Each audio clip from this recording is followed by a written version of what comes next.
Well, I've looked at the wording of the amendment that has been tabled, and like you, I've only seen what Henry Zeffman has tweeted, but I understand that, from other information I have, that it is accurate.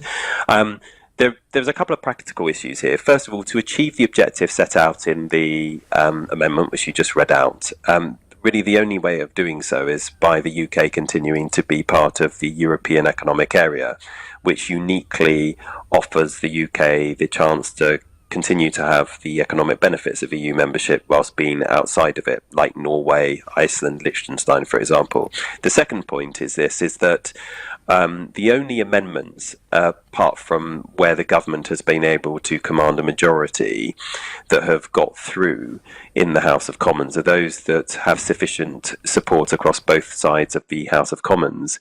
And Conservative MPs have been very clear that the only amendments other than their government ones that they would consider voting for are cross-party backbench ones. So the only show in town in some senses is the EEA amendment, which was sent back to us by the House of Lords, which was a cross-party amendment tabled by the leading equalities activist, Lord Wahid Ali, the former Conservative Minister, Baroness Verma, and the businessman, Lord Birla Moria, who was the founder of Cobra Beer. That is the only cross-party backbench amendment, if you like, which is before the House of Commons at the moment. So you don't think that the likes of Ken Clarke and Anna Soubry would vote for this because it's being tabled by the front bench of the Labour Party? Unfortunately, such is the tribalism, the party tribalism that operates across the House of Commons. That's how it is so often on many things. You can get things through cross-party, but they have to be seen as cross-party and backbench to have any chance of success. But this is quite a shift, isn't it, by the front bench? What do you think has happened here? Because, as I've said, we've had so many different Labour front benchers on the programme saying, no, we are coming out of the single market, because otherwise that doesn't really mean we're coming out of the EU. This clearly means that they would stay in the single market. What do you think has driven this change? Well, I think the only way, we set out 6 tests that we have said the government need to meet with whatever the Brexit deal is that they come forward with. And one of them was that they should achieve the exact same benefits of the single market and the customs union. And but that wasn't a test, was it? Because you knew that would never be achievable. Well, whether that is the case or not, the practical reality, as you allude to, is that you can only have the exact same benefits of the single market and the customs union if you continue to participate in those two things. And I'd always said that. I've always said on your show. Believe it or not, so have I. we agree on that, which is, we don't agree very often on Brexit things, but that we can agree on. And being part of the European Economic Area, as a minimum, is the only model that there is where people have been able to enjoy the exact same benefits of the single market whilst being outside of the European Union.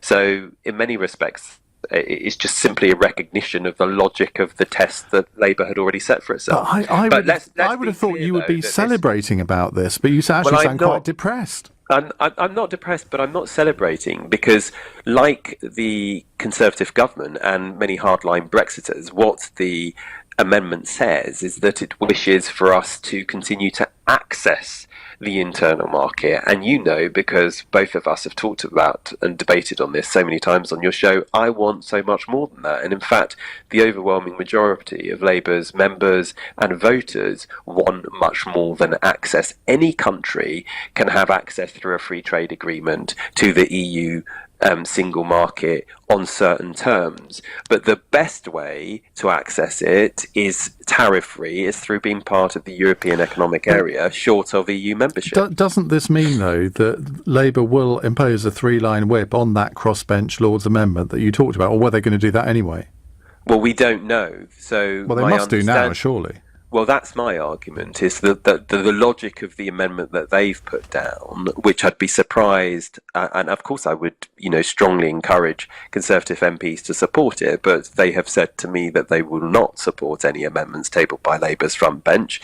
And the logic of the position set out in that amendment, the Labour front bench has dictated, has put down, dictates that if their amendment, that Labour front bench amendment isn't passed, well, of course you would support the cross-party one that has come to us from the Lords. Mark in Sheffield says, can you ask Chuka if we would be able to make our own trade deals if we did what this amendment is suggesting? And the answer surely is no. When you're talking about trade deals, you're talking about the customs union.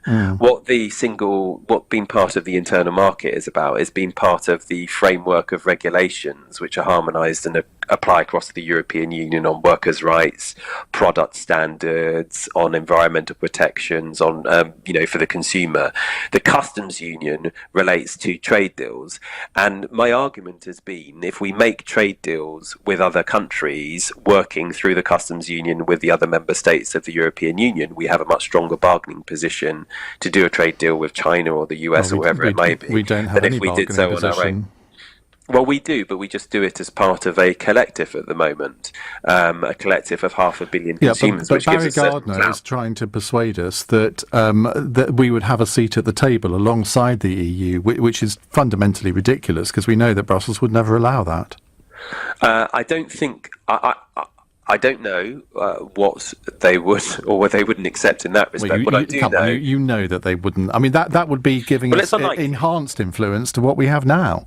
Yeah, it'd be unlikely. So I mean, look, we agree again. We have a seat at the table at the moment and a vote when those trade deals are agreed through the EU customs union. What people object to is that they say, look, we should be striding out on our own and doing our own trade deals. To which I say, look, you could do your own trade deals, but the question is, do you have the same clout as a medium-sized country of 65 million, albeit a great country, or do you have more clout when you're negotiating as part of 500 million people? And that's the judgment to be made. And my judgment is, we may not.